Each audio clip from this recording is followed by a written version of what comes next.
Selamat pagi saudara-saudari yang dikasihi Kristus.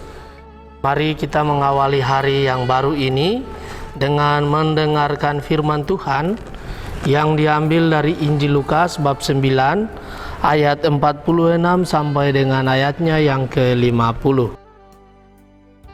Tuhan bersamamu. Inilah Injil suci menurut Lukas.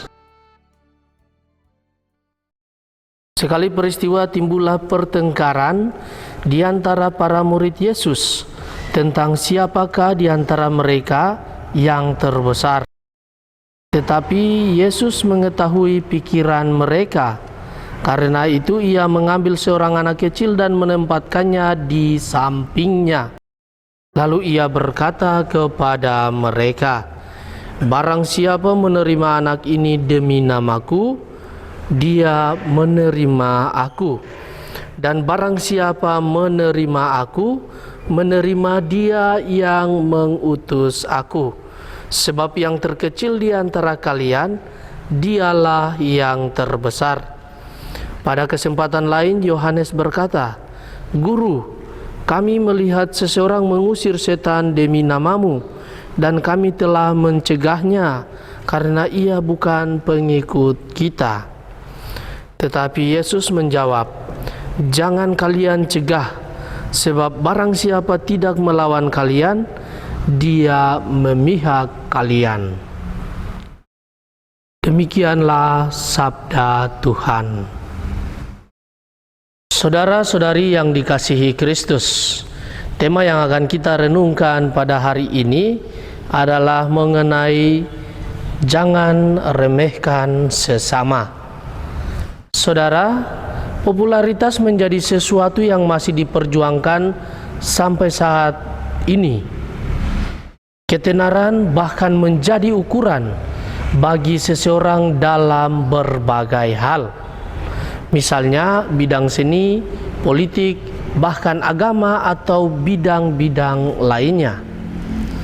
Ada banyak cara untuk meraih posisi itu, entah melalui cara yang wajar maupun tidak wajar, dalam arti mengorbankan kepentingan dan hak orang lain, menutup kepekaan suara hati, dan memuja egoisme diri. Yang penting saya sukses dan terkenal. Bagaimana cara meraihnya? Tak peduli. Bacaan Injil hari ini sangat akrab dengan pendengaran kita. Kisahnya tentang Yesus menghadapi pertengkaran di kalangan para murid. Mereka berdebat soal siapa yang terbesar di antara mereka. Yesus sangat bijak menanggapi kegelisahan para murid. Ia mengedepankan sosok anak kecil sebagai panutan para muridnya. Zaman itu anak kecil tidak punya hak dan posisi atau keistimewaan. Tugas mereka haruslah melayani orang tua. Menempatkan anak itu di sisinya berarti anak itu di tempat yang terhormat.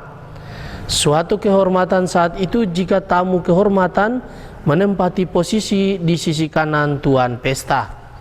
Yesus dengan itu menyatakan kepada para murid bahwa yang terbesar di dalam kerajaan surga ialah dia yang rendah hati.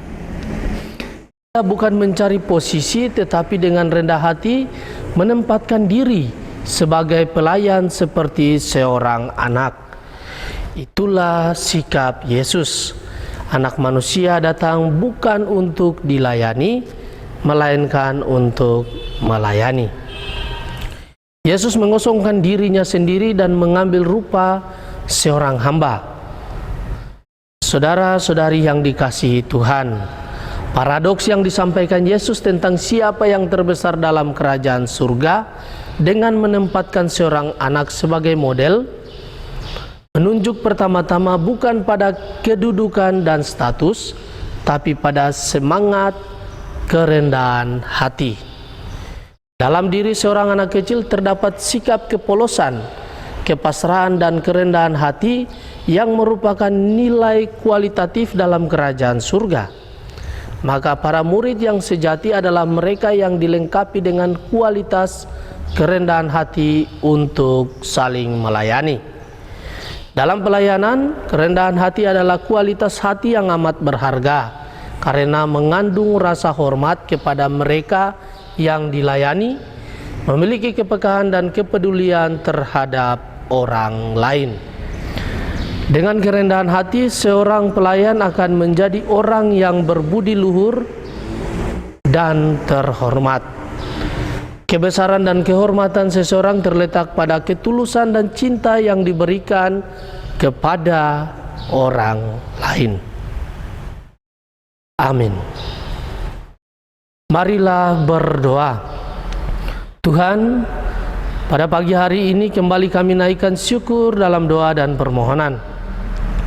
Terima kasih sudah menjaga kami saat tidur maupun bangun. Terima kasih untuk udara sejuk dan segar di pagi hari ini. Tuhan, kami hendak melakukan aktivitas. Oleh sebab itu kami mohon tuntunan dan pemeliharaan-Mu. Jauhkanlah kami dari yang jahat dan berilah kami kekuatan dan kesehatan. Ajarilah kami untuk saling mengasihi dan mengampuni. Kami serahkan hari ini ke dalam tangan-Mu. Kristus terang dunia, berkatilah keluarga-keluarga kami. Jadikanlah kami alat kasih-Mu dan pantaskanlah kami menjadi hamba-Mu yang setia. Amin. Tuhan bersamamu. Semoga keluarga kita, orang-orang yang kita kasihi dan kita doakan, seluruh aktivitas yang akan kita lakukan di hari ini senantiasa dilindungi, dibimbing dan diberkati oleh berkat Allah yang kudus, Bapa dan Putra dan Roh Kudus. Amin.